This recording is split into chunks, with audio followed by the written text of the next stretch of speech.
Yo, what's up guys, and welcome back to another video on Gran Turismo 7.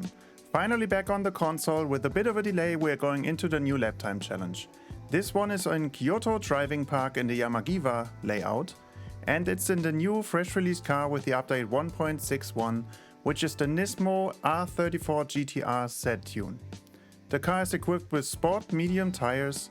The current world record is a 142.7, and that leaves us as of today at least to be the 145.8.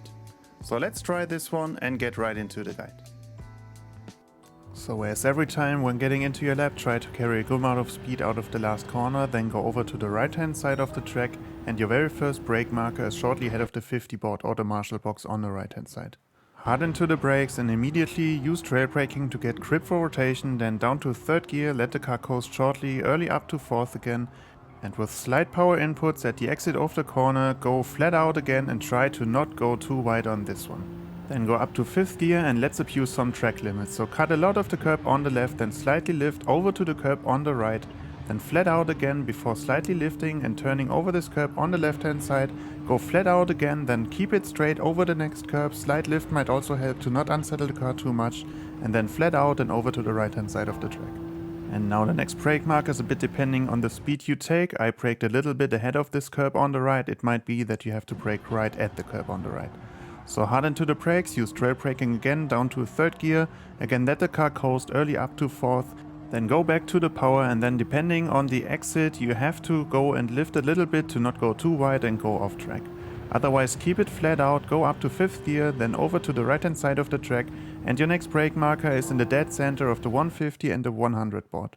So slightly after the 150 board, brake hard in a straight line, go down to 4th gear, then let the car coast, cut a lot of the curb on the left hand side, and immediately after quitting this curb, flat out again over the curb on the right hand side, abuse those track limits and keep it flat out uphill.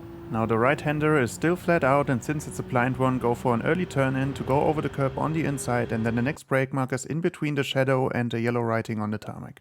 Hard initial brake input in a straight line down to 3rd, and when turning in lift the brake pedal slightly down to 2nd, then let the car coast onto the curb on the left hand side, and then gently back to the power in 2nd to not have power oversteer. Now flat out and up to 4th gear over to the left, and as the next one cut a lot of the curb on the right hand side, and shortly before quitting this one go hard into the brakes shortly down to 3rd gear, let the car coast over the curb on the left hand side and flat out again in 3rd gear, not going too wide and off track.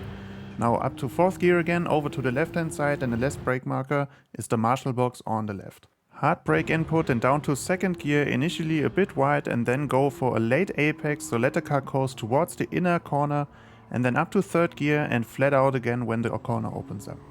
And then simply go flat out to the finish line, get yourself hopefully 2 million credits and finish this challenge.